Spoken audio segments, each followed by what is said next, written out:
But thank you very much. So how many of you have ever worked on a failed product? Oh, nobody. I guess everybody has, right? If you've been in the product business for any amount of time, you've worked on a failed product. In fact, the chances favor that, right? Well, I have a similar story. Back in my IBM days, this was the first product I worked on. 1984, new engineer in the space, worked on the PC Junior. You may be familiar with this product. IBM was entering the home computer business. We thought this was a grand slam. Unfortunately, the headline in the Wall Street Journal the day after we introduced the product read, "The PC Junior is a flop." And we thought, that's odd. Why would they say that? And we realized it was because it was a flop.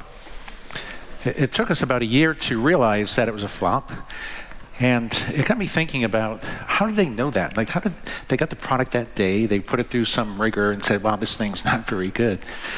So I formed a hypothesis over the years that said, if we knew what metrics our customers were going to use to measure the success of our product, we could just design the product around that set of metrics and have a predictable innovation. In the case of the PC Junior, we had no idea what those metrics were, obviously, right? We were just building some other set of metrics, and we paid a dear price for that. So the thought was, is this possible? Well, it turns out that it is possible. 7 years later, we had our first success with the approach, helping a medical device company, Cordis Corporation, increase their market share from just 1% to over 20% by rebuilding their angioplasty balloon line. So we knew we were onto something, and I left IBM in 1991 to form Strategen. And since that time, we've released a lot of information on the approach. You can see that we've written articles, books, and so on that describe the concept. And I introduced ODI to Clay Christensen back in 1999. And he referred to it in his book, The Innovative Solution, in 2002, and called out the job to be done.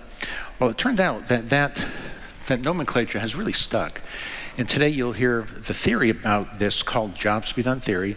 And the approach that we use to put it into practice is called outcome-driven innovation. So you'll hear me refer to that as well. Clay also goes on to say in his latest book that if you focus on the job, innovation can become predictable. And in his keynote at the front end of innovation earlier this year, he said it could be 100% predictable. Well, our approach isn't quite 100% predictable, but we've got a success rate that's about 86%, which is about 5 times the industry average. Now, that's a pretty dramatic claim, right? How do you innovate at a pace that's 5 times more effective than other companies? Well, this is what I want to show you, how it's done. So let me start by describing the way we think about innovation. After this PC Junior debacle, I worked on a product team inside IBM for about 5 years trying to figure this out. The very first thing we thought is we need to talk about innovation as a process. And at a high level, it's a pretty simple process. We're trying to come up with solutions that address unmet needs, right? There's only 2 inputs here, solutions and needs. Shouldn't be that hard, but turns out that it's not that easy. There's a couple of ways in which you can go about the innovation process. One is first come up with lots of ideas and see which ones stick. It's called the ideas first approach. It has a new name called the fail fast. And the other approach is called the needs first approach, where we first stop to discover all the customer's needs, figure out which are unmet, discover segments of customers with different unmet needs, and then come up with solutions that address them. Now, this is marketing 101, right? This sounds like, of course you should do this way, right? It's the most efficient path, but it hasn't yielded much better results. And the reason is interesting. What we've seen over the years is that within companies, you could have your development team, your planners, and so on, all sitting in a room together, marketing, sales, and you all have the same motivation. You're trying to create products that better satisfy customer needs. But there's no agreement on what a need actually is. And in fact, each individual in the room has their own experiences and insights, and they don't agree on what a need is, what the needs are, or which are unmet. So in that situation, it's really hard to agree on what the right solution is. When we think about customer needs, I often see all these terms bandied about like they're all okay inputs. Now, they should all be effective. The pains, the gains, the anxieties, the latent needs, the requirements, solutions, as if any input will do into the process. And this is really part of the issue. And when we look at how it's been defined from a professional standpoint, there's a dozen or so VOC practitioners who all define a customer need in a different way. So this has been the ongoing issue that we've suffered with for years. So this is what we took on. We said, well, how do we have to define customer needs to make them a useful input into the innovation process? I like thinking about, again, innovation as it's an equation. We're trying to come up with solutions that address unmet needs. It's like we're setting up a model. We're going to test all these different solutions against some set of metrics, like in the PC Junior case, and we're going to figure out which solution is the one we should go pursue. Now, as in any good equation, there has to be a constant in the equation. Everything can't be a variable, right? And the innovation equation, certainly solutions are ever changing. That's the variable in the equation, which means that somehow we have to define a need as a constant in the equation. The input that we get from customers day one to go build the product has to be a valid input 2 years later when we release the product. And I know in the software space, some of that life cycle time is much shorter. And this is where jobs theory comes into play. When you look at Theodore Levitt's quote, he talks about the quarter-inch drill, the quarter-inch hole. What this does is it provides us a different lens.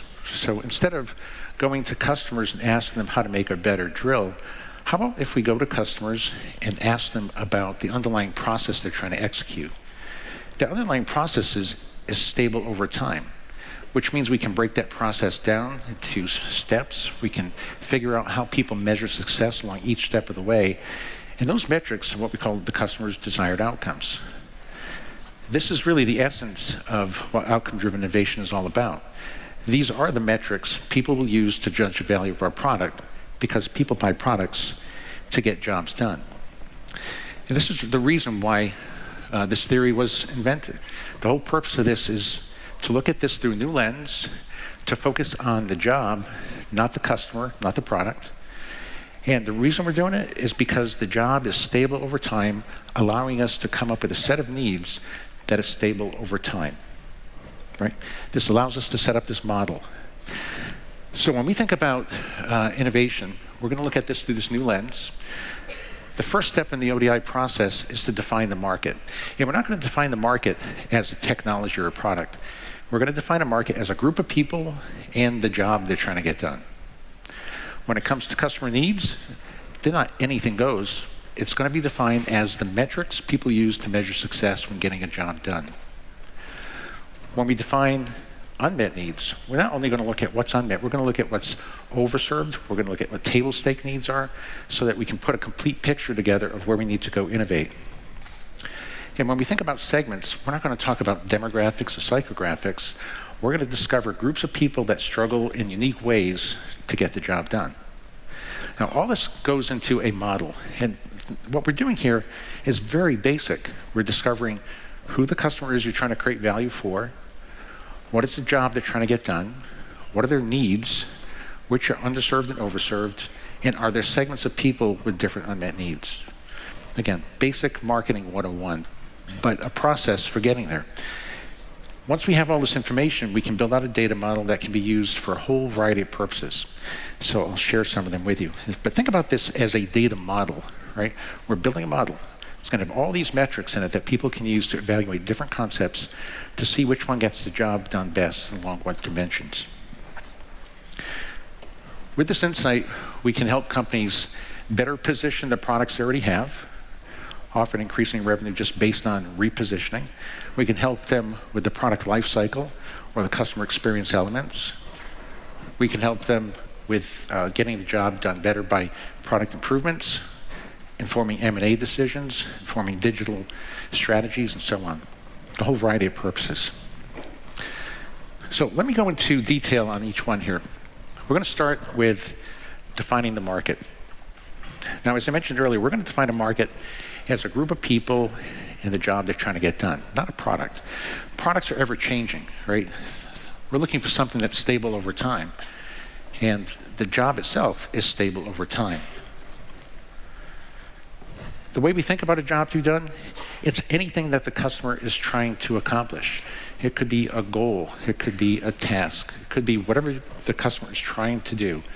If there's a product that could be designed for it, we focus on that task, activity, goal, objective, and we call it a job. That's the job the customer is trying to get done. We think about it like this: group of people and the job. It could be music enthusiasts trying to listen to music. It could be business professionals trying to create a digital asset. It could be parents trying to pass on life lessons to children. Now you see the pattern here? In each case, it's a group of people, parents, so on, and the underlying job they're trying to execute. It's always stated as a process. It has a specific format as well. It could be tradesmen trying to cut a piece of wood in a straight line. It could be legal teams who are trying to discover information that can support or refute a legal case.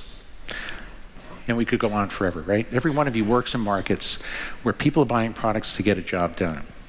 Now, once we define the job in this way, we can just start covering customer needs.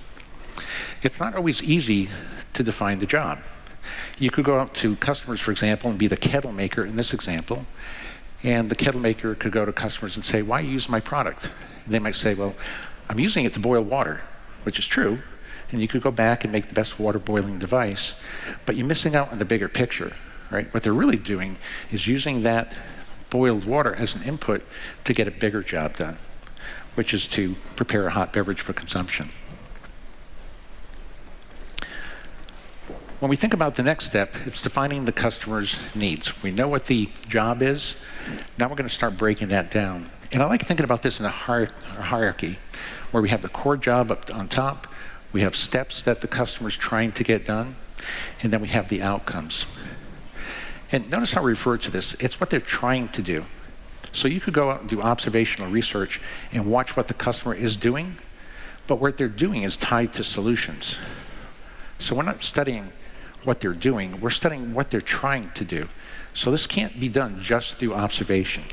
We need to talk to customers to figure out what it is they're trying to accomplish as they're doing the things they're doing. We accomplish this by first creating what we call the job map. This is not a process map, it's not a customer journey map, it's breaking down the job and what they're trying to accomplish. And in every situation, customers are trying to get the entire job done, preferably on a single platform. They don't want to have to cobble together solutions to get pieces of the job done. So you can read a bit more about this in the HBR piece that we put together that describes all the steps. But at a high level, this affords us a number of advantages. One is we know what the customer is trying to accomplish, so we can accelerate the pace at which we can help them get the job done. So for example, in the music, you see MP3s come along, they get more of the job done better, and the product gets adopted for use. You see streaming services come along, gets more of the job done better, it gets adopted for use. All right? This happens in every market. Products evolve to get the entire job done on a single platform.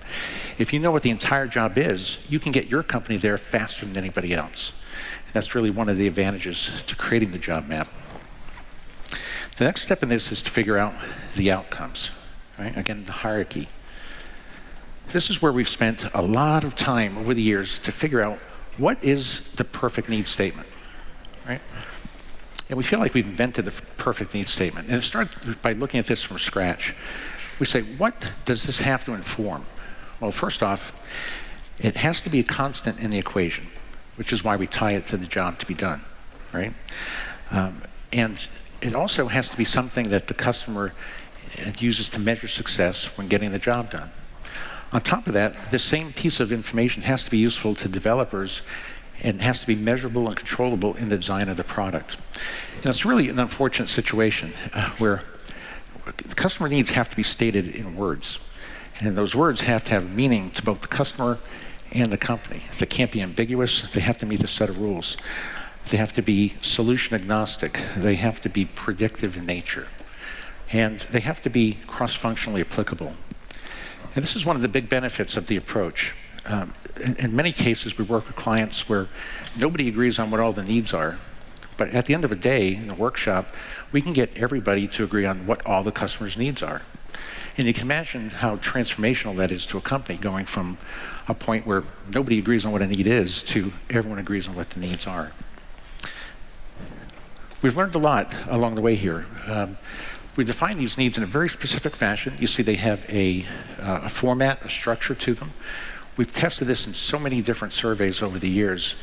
And outcome statements, or needs in general, are highly sensitive statements. Just the way you introduce the word, minimize versus decrease or reduce or prevent or eliminate, the way you start these sentences and the way they're structured can actually impact the way they're rated by customers for importance and satisfaction, which is why we take great care in making sure we don't introduce variability into the process simply by the way we define an outcome statement. So again, we've worked hard on this to figure out the best construct, and they look like this. We've also learned that customers don't have 5 or 6 needs. They have many needs, often 100 or more for a given job. So when we do our qualitative work, we work through the job map to figure out how do people measure success along each step of the way. Right? Through this qualitative effort, we build what we call the qualitative data model. And here we have all our list of metrics that people are using to judge the value of our PC Junior product, in that case. And we can start looking at different solutions to see the strengths and weaknesses of those different solutions as those products have emerged over time. This next chart here really, I think, explains a lot. This goes into the needs framework. But what we've discovered is that, of course, customers are trying to get this core job done, but there's other metrics that they use to decide which product's going to win in the marketplace. One is what we call related jobs. While a customer's trying to get one job done, they may be trying to get multiple jobs done. And if you can create a platform-level solution that gets lots of jobs done, that product is worth more than one that gets just one job done. It can actually eliminate the need to buy other products. I like using this little device here as an example. Years ago, this simply was a pointer, right? But presenters have other jobs they're trying to get done while they're presenting. They're trying to advance their slides, they're trying to time their presentations, and so on. So these little devices have evolved to get more and more jobs done on a single platform, making them more relevant and valuable. We also know that customers have what we call emotional jobs. They want to be perceived a certain way by their peers. They want to feel a certain way as a result of getting their job done. And knowing what these emotional jobs are helps us better position the products in the marketplace. The next piece is absolutely critical. We call these consumption chain jobs. People have to buy the product, receive it, install it, set it up, learn how to use it.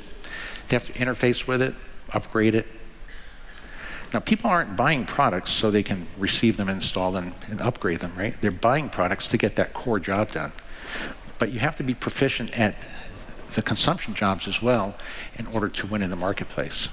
So knowing where products are deficient there is absolutely critical as well. And then the final piece are the financial metrics that the buyer uses to decide if they want product A or product B. In a lot of cases, the buyer is not the user, right? So this adds some complexity to the situation. But knowing that, we can get the set of financial metrics that the buyer's using, prioritize those separately with the buyer, and take all the other inputs and have them prioritized by the job executor. So far, so good. Let's go on to the third step, which is now we want to figure out, of all these needs, which ones are overserved and ripe for value creation, which ones are underserved, I said it the wrong way, which ones are underserved and ripe for value creation, and which are overserved and ripe for cost reduction. So with this, we rely on quantitative research. And again, this has evolved quite dramatically over time as well. Our surveys are pretty complex. They often have well over 120, 30 questions in them. It takes customers about 30 minutes or so to get through them and prioritize them. And we pay people to do this. And we also know that in any given situation, 5 to 15% of the people may dishonestly fill out the survey, and they have to be filtered out in real time in order to make sure we're getting valid data. But all those bugs are worked out. The key here is that we want to figure out which of these outcomes are really important and which are poorly satisfied. What we do with this data is we plot it on what we call the opportunity landscape, right? Here we see the importance on horizontal, satisfaction, vertical scale. That one dot there represents one outcome statement, right? So of all the 100+ needs, that's one outcome prioritized by, let's say, 300 different respondents. And that gets plotted there because 81% of those 300 people said it's very or extremely important outcome, yet only 30% say it's very or extremely satisfied. Right? So now what we're going to do here is prioritize all these. We give them a score and a priority. We want to figure out which needs are most underserved and most overserved. And we can lay them all out here on this graphic. They often look like this. So on the far right, we see these needs that are underserved. And this is where people are often willing to pay more to get the job done better. Then we see over here where the market is overserved. Again, if you think about innovation as getting the job done better and or more cheaply, this is where you focus to get the job done more cheaply. We also look up here. We call these table stakes. These are outcomes that are very important, but they're very satisfied as well. And if you're going to create a new product, it has to address these table stake outcomes. Okay, so these are the inputs we're going to use as we go into this fourth step, which is absolutely critical. We've never created a strategy around the total market. In other words, people don't agree on what needs are important and unsatisfied.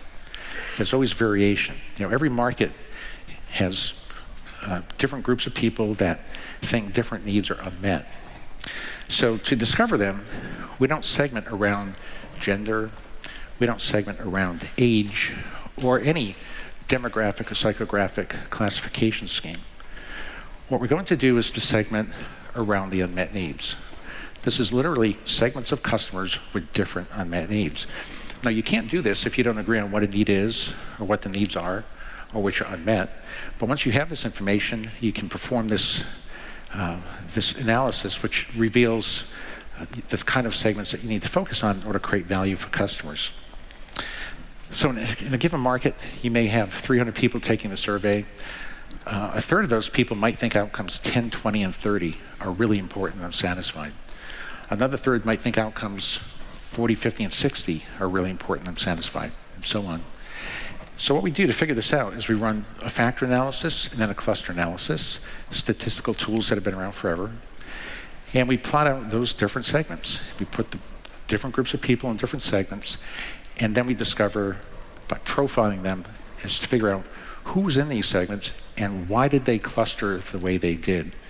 What unique circumstance led them to be underserved, right? In that sense, we put a persona together, a persona that's based on the data behind this analysis. On average, a market could look like this, and we see this all the time. This is before segmentation. You get 300 people, it looks like on average there's no opportunities. And if you think like this, you'd walk away saying, we're in a commodity market. We can't compete on getting the job done better. We're gonna have to compete on price. But after segmentation, a market may look like this. The reality is, on average, nobody's underserved or overserved, but there is a highly underserved segment and a highly overserved segment. And there's a segment in the middle that has some unmet needs as well. This comes from a market that we worked with dentists performing a tooth restoration or filling. And on the far left, you see that the market looks very well satisfied. Well, in this case, they were working on patients that had healthy gums and required a very small filling. In that situation, the products they use today were working just fine. But on the far right, they were working on patients that had unhealthy gums and required a large filling. And in that situation, they're very underserved. You can envision, you know, as if people have unhealthy gums, when they're, you know, the visualization becomes much more difficult because they tend to bleed a bit more. It makes it harder to contour the shape and keep the area dry. So in that condition or in that set of circumstances, people really struggle to get the job done. Now this has lots of ramifications, especially on strategy, because you're not going to have just one strategy for this market. There's not one thing you're going to go do. There's three things that you need to do to win over the entire market. The first is you could perform or execute a sustaining strategy on that middle segment. And you see they have 5 or 10 unmet needs or so. You could take your current products, focus on those 10 unmet needs and get the job done better. At the same time, go after this 19% red segment with a cost-reduced product. Take your current product, cost-reduce them along those different dimensions, and compete on price in that segment. And then invest in this other platform here that will get the job done better in this most difficult circumstance. Now, we see this more often than not. All these are examples of real studies that we've done over the years, some in the software space, some in the service space, hardware space. We never know how it's going to turn out. And this is why every market deserves its own unique strategy. This comes from an all-terrain vehicle manufacturer who didn't even know that that red segment existed. They had 50% market share in the other two segments and just 5% in that segment. It became a $150 million opportunity for them. The first realization, it was just recognizing that the segment existed. And this is one of my favorites here, discovering hidden segments of opportunity in the circular saw market. This is working with Bosch Corporation. This was interesting because Bosch was trying to enter the North American circular saw market. They knew they were going to make a circular saw. They wanted to compete with Lowe's, with Makita and DeWalt, and have their saw in places like Lowe's and Home Depot. And the goal was to come up with a product that got the job better, but at the same price point. Okay? Now what they did is they went through this process. They discovered one segment of customers that had a unique set of unmet needs. And it's this segment over here. This became their target. In order for them to get the job done better at the same price point, that meant that they had to go after that segment, satisfy those 14 unmet needs, and do so without adding any price to the circular saw, which is exactly what they did. And this is really the beauty of the approach. What we're trying to accomplish here is to bring predictability to the innovation process.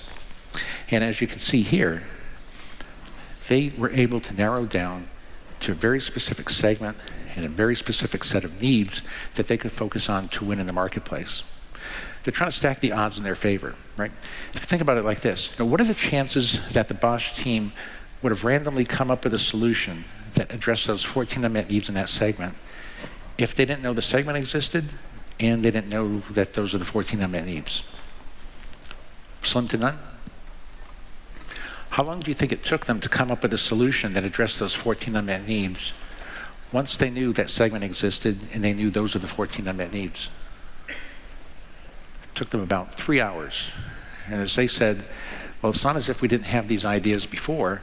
The problem is we've had thousands of ideas before. They had like a 10,000 idea database that they routinely used.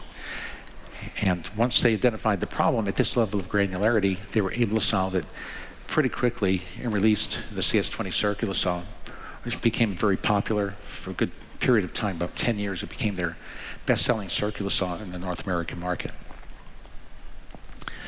What I also want to do is tell a story of Kroll On-Track. This is more in the service and software space. This goes back to the early 2000s. Ben Allen, who's the CEO of On-Track at the time, came to us after they failed twice to enter the electronic evidence discovery market. And let me just give you a little background on that as well. On-Track made they had a technique for removing or extracting, I should say, information from damaged hard drives. So if you ever damage a hard drive back in that time frame, you send it off to them, they'll get the data and protect it for you. So they thought, well, we're really good at extracting data off hard drives.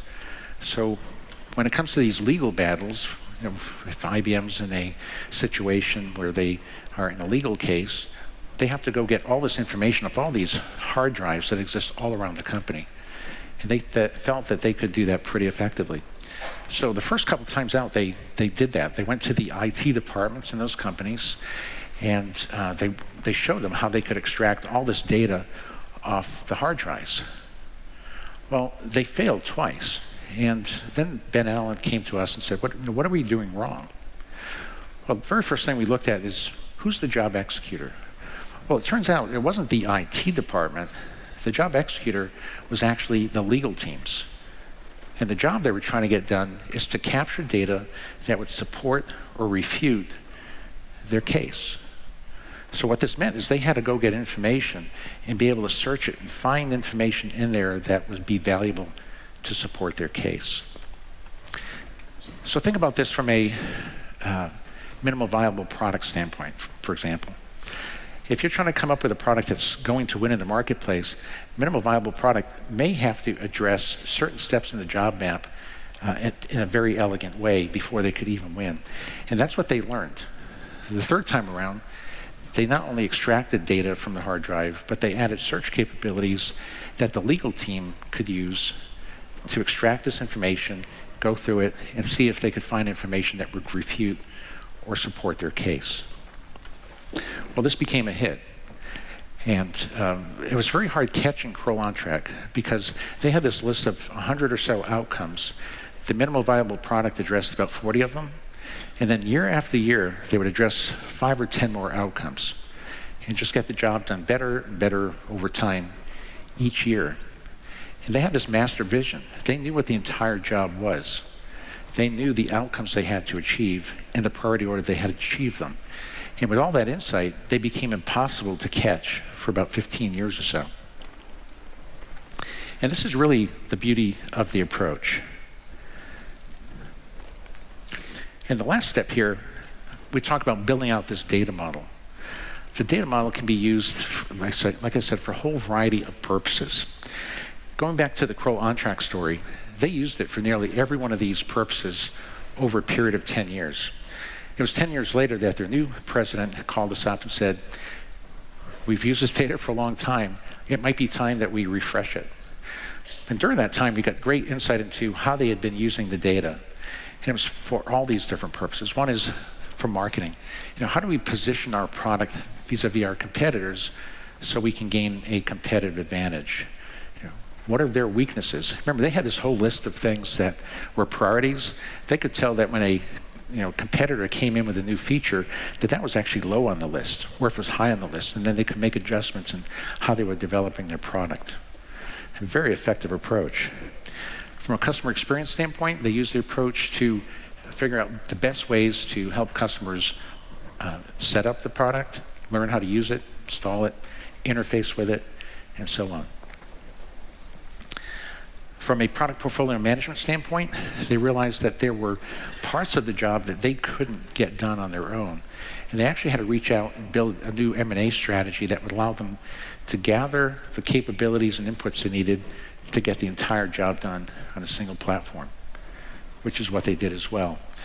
So think of it like this. They had this roadmap with the job map with all the outcomes, and they systematically decided what they should build, what they should buy, the order in which they should do this in order to be the most effective in the marketplace.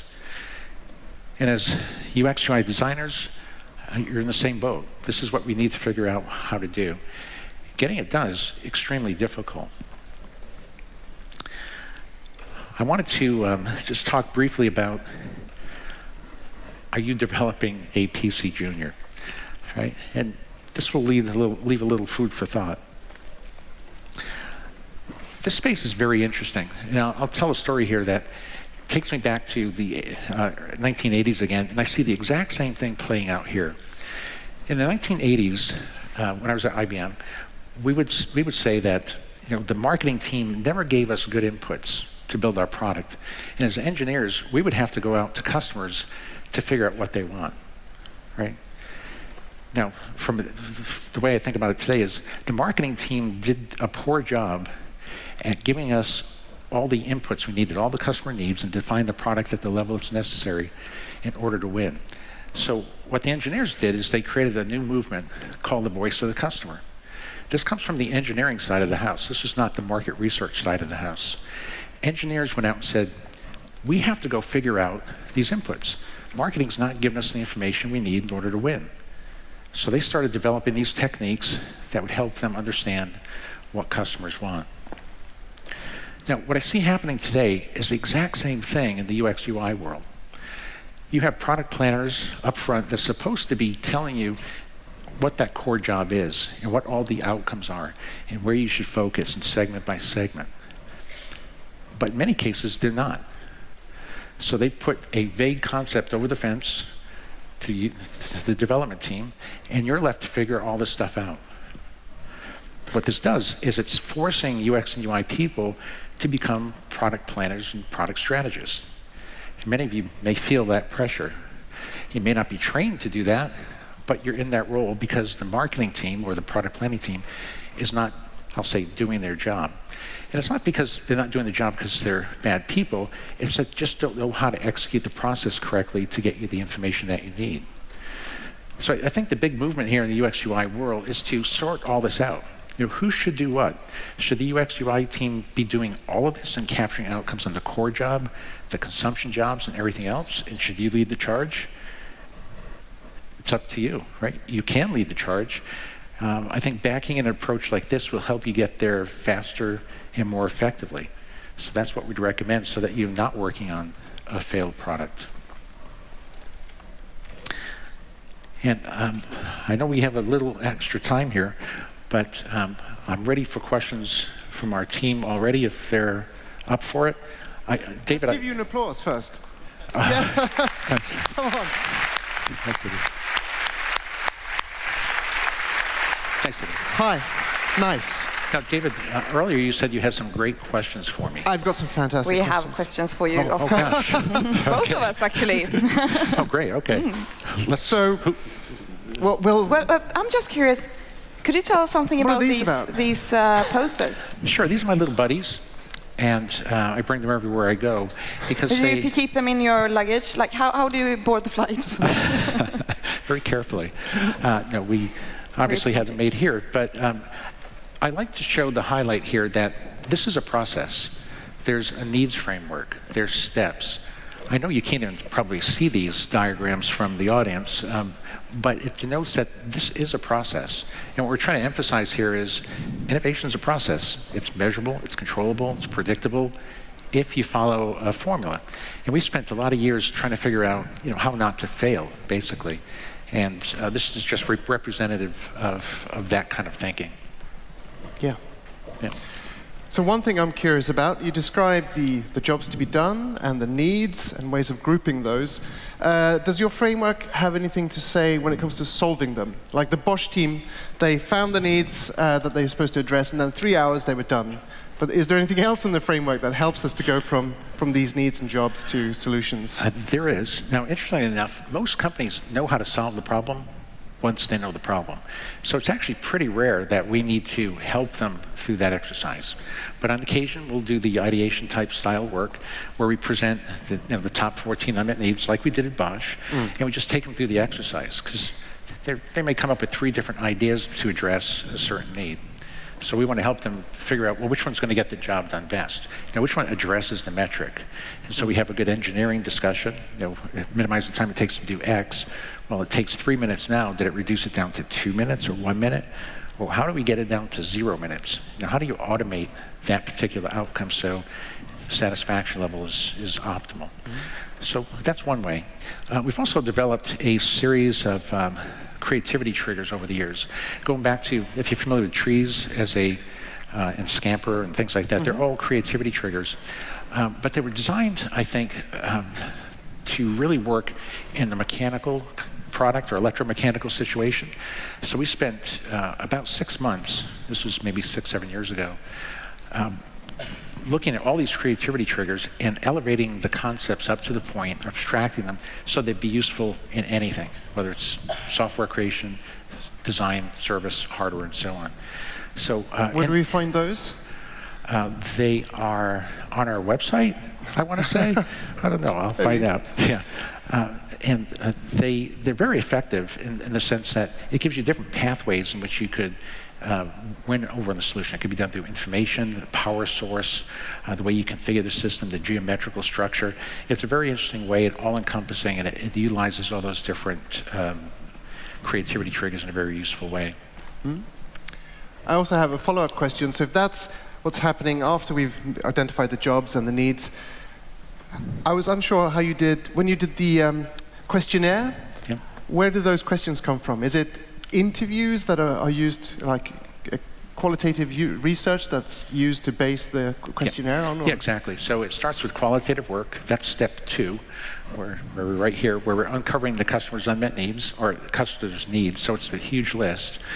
We'll typically do anywhere from 5 to 30 interviews, depending on how complicated the situation is, to work out the complete set of outcome statements. That's part of it. So we have everything you saw up there. We have the outcomes on the core job, outcomes on the consumption job, related jobs, emotional jobs, a lot of information. But on top of that, we have to add some demographic questions so we can tie it back to their traditional segments. We have to have what we call complexity factor questions in there. And these are the things that you are guessing at to see what's causing the segments to be underserved. So I gave that dental example, right, where we said, well, it turns out that patients with unhealthy gums in a large filling are causing that segment to be underserved. Now, we didn't know that going in, right? So we asked dentists, in what situations is it harder to get the job done? And they said, well, you know, when the cavity is way back in the mouth, or if it's behind the tooth, or if your gums are unhealthy. And they gave us 20 reasons why it could be harder. So we put all those in the survey too, and it turns out that only 2 explain the causality. Right? That segment's underserved because of that situation. And that's highly valuable. And it took us a long time to evolve to that because we're basically guessing at what the causation is in advance of putting the survey together. So all that goes in the survey, and that goes out to the 300 people that we pay good money often to fill it out in an honest way so we have good statistically valid data. Thank you Yeah, for filling pleasure. that out. So, Tony, you've worked with many of the Fortune 100 companies, and our boss, Johan, he wanted us to ask, what's the key to be able to work with say, one of these at sea level? Do you have any tips and tricks for him? He's sitting over here. Hi. You're looking for helpful information, I see. Well, you know, from a C-level standpoint, think of it as a measurement system. Like if you had that kind of data, all those metrics that's sitting there, when people come in and say, hey, we want to fund this project, or we want to invest in this R&D activity, or we want to buy this company, make sure they've gone through and done their homework, and they can come to you and say, we're doing this because it's going to help us get this part of the job done better, and it's going to address these 5 unmet needs that we can't address on our own. Right? So if you can hold them accountable to getting the job done better and use that as a guiding map, that's probably the most useful thing you could do as a C-level person. The other part is to make sure that there is agreement on what customer needs are. Right? If nothing else, going from a point where people don't agree on the needs to they agree on all the needs, even if you don't do any of the quantification, none of the segmentation, nothing else, at least you'd be on the right path. You know, you're heading down the right channel. You're in the right ballpark. So making sure they do that work and there's common agreement across all those needs is really critical. Here's a gift for We're out Tony. of questions? Okay, great. And Thank you it's so much. a book about Sweden and also a diploma because you have just paid for 100 girls learning how to read worldwide. Thank you so much. Thanks so much. Thank you so much. Thank you. Appreciate it. Thank you. Thanks, Peter. Thank you. Take care.